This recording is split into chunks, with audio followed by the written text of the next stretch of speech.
Welcome to Inland Empire Alive, bringing you issues, events, and perspectives from throughout San Bernardino and Riverside counties. I'm David Brady, and on today's show you'll meet artist Juan Navarro to talk about his local work and support for area artists. That's today on Inland Empire Alive.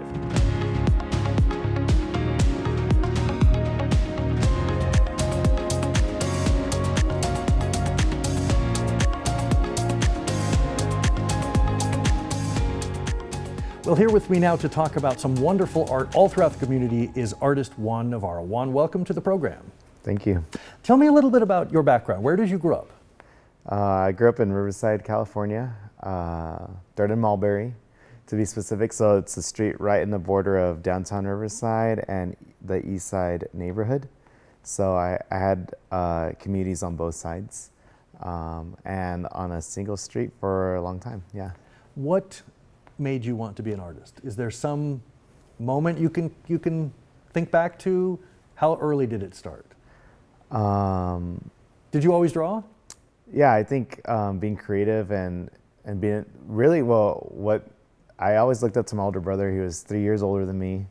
So I always thought he was so much further in life than I was, even as a young kid. So I'm like, oh, this is what it means to be older, right? When you're a kid, that's what you think. So responsible, mature. Yeah. And he was in first grade, and I remember like my earliest thing, he brought back a drawing of like a really cool eagle that he drew.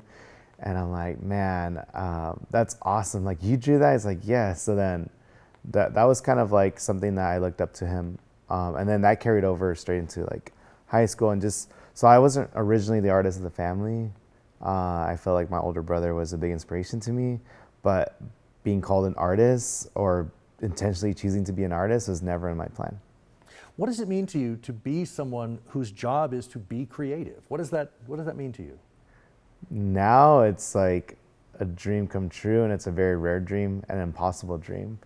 And I feel like, like 9 years of when I first started to like really dive into it, like everyone just thought I was a little crazy. But there's always been other things in life that I learned, not just from artists or previous artists from the past, but from like other people in my community that I was able to implement to create a sustainable now full-time artist career. You talk about dreams coming true. I think it's interesting that you actually are helping other people's dreams come true. Talk to me about Eastside Art House and what that means as far as fulfilling other artists' dreams. Yeah, so Eastside Art House is a passion project of mine. Basically. And this is a physical studio. It's yes. Like a studio space. Yes, it's a studio space in the community that I've been serving through the artist in residencies with the Riverside Art Museum. And this building was vacant for 3 months prior for me asking, hey, who's gonna rent this spot out? And it was part of a long-term project where I was providing murals for the community during that time. And I told my wife, hey, I want to start this art studio.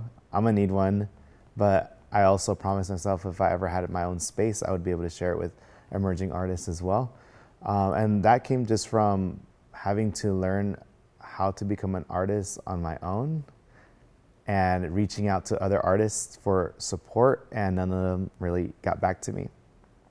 Later on in life, I realized that maybe they didn't get back to me because maybe they also were still discovering what it meant to be an artist in Riverside or in the Inland Empire, right? Like everyone says, go to New York, go to LA to be an artist. Like, what are you doing here? Or go to the coastal cities, you know, they're more affluent. So, but to start from scratch where there was no art scene that a college student is graduating saying, I'm staying here right now, you know, like there wasn't that conversation. Why was that important to you, to build that infrastructure in your own community? That not leave and go to LA, not leave and go to Milan or, you know. Yes, so I actually started from live streaming.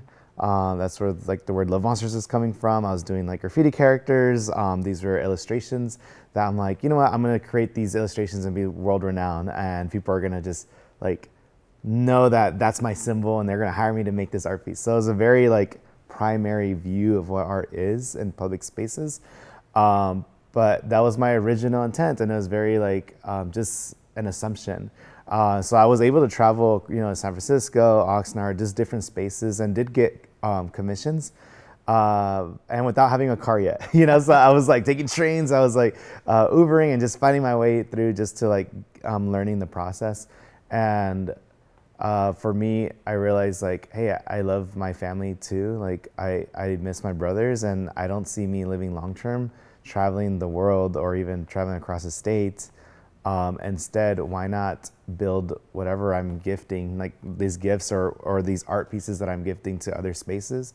Why not bring it home and do it here?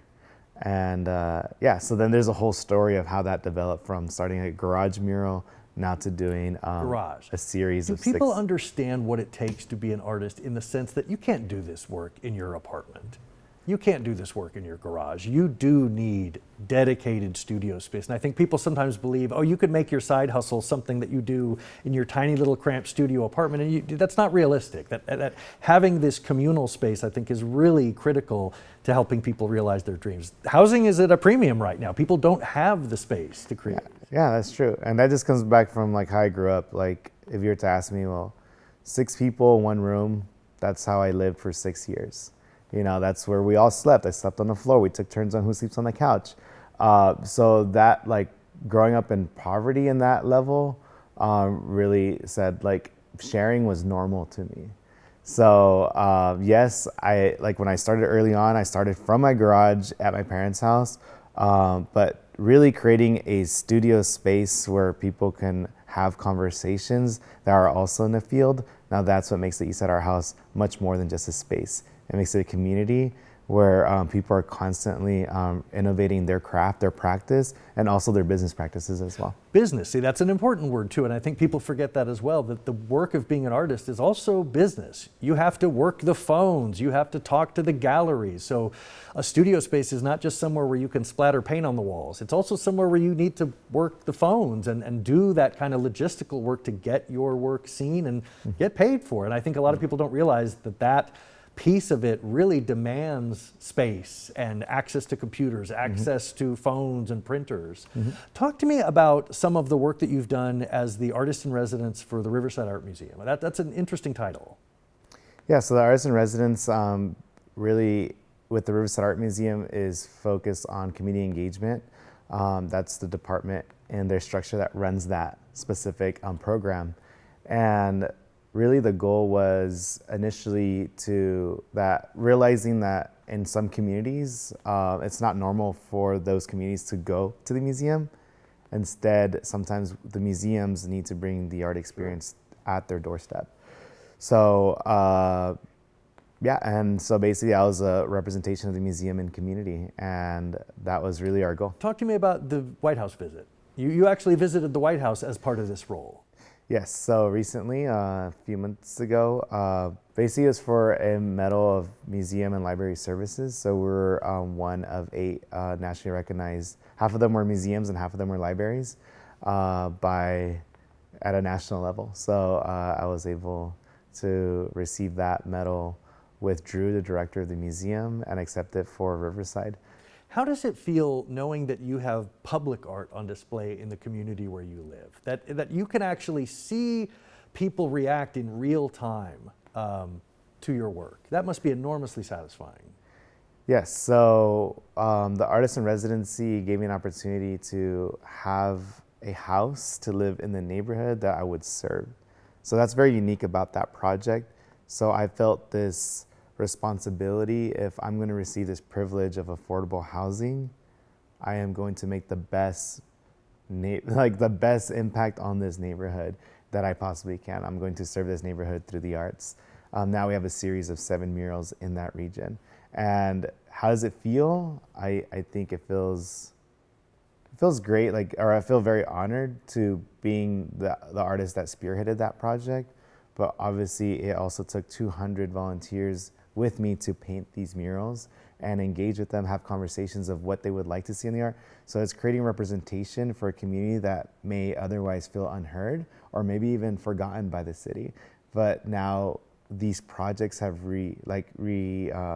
inspired the community and realized hey, I want to participate more in civil engagement. I want to, it raises my esteem of my entrepreneurship. So the small businesses begin to now making their own upgrades, not just the art that we offered them through a U.S. bank grant, but also putting new plants or taking out the weeds, now cleaning their front. And so there's just been upgrades happening, and it hasn't stopped now. So it was just kind of like having art in these communities was just a push to like brighten up and creating a safer neighborhood. Talk to me a little about this current project you're working on. You're talking about beautifying a community. You have been commissioned to create a series of murals for Inland Empire Health Plan. Talk to me about a little bit about that project. Yeah, so the Inland Empire Health Plan commissioned me to work with them with an artist series of murals. And basically the concept for those murals are to highlight the landscapes of the Inland Empire. So we went down a list of some spaces that that really like feel that this is the Inland Empire, and we're able to create like 2D vector art style work and then paint them as how large? Like, give modern. it a sense of the scale. What are we talking about in terms of length and width? Are these like 20 feet high, 30 feet wide? Yes, I would say like definitely like 30 feet high and like 60 you're working off feet wide. ladders. So, yeah, so we're using lifts and everything. But the conversation right now, like in the project, is the initial 2 will be at their headquarters, and they had planned to have these murals at their headquarters as part of the program. But they heard about my story of how these murals are gifts to communities, and I said, you know what? How about the last ones? We're going to send you out into the communities that we serve, and we're going to give these pieces to these communities. Again, we're still in development on those projects, so this is early on. I'm barely on mural 2 at the headquarters site, but after this mural, we're going into communities and we're gifting them some artwork that represents them. What are some of the challenges in painting a mural? Obviously, it's you've got to make sure it doesn't fade. Graffiti is always the threat. What are some of the things that people don't realize go into planning something on a canvas that unique? Yeah, so I feel like a mural is almost like a construction site. Sure. If you think of a house painter, okay, they're painting a single color. A muralist is painting hundreds of colors or tens of colors, but also just logistics, lift rentals, being there in different types of weather. So you're gonna have, the heat, the elements. All the really, safety considerations. Yeah, so it's a lot more complex, but that's really not the most difficult part. I think that the most difficult part is the communication between the artist and the community. Because if you create an art piece that the community didn't approve, then there is a chance the community can say, hey, we don't want this art here. It's like, what is this artist doing? So there's no context. So there's actually like months of legwork, meeting neighbors, working with community, and just actually listening to what they care about as well. Making it something that they will rally around.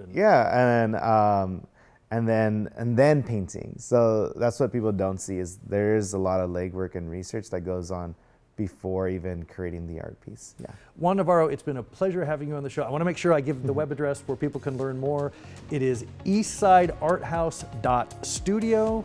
And to learn more about Juan Navarro himself, go to juannavarro.art.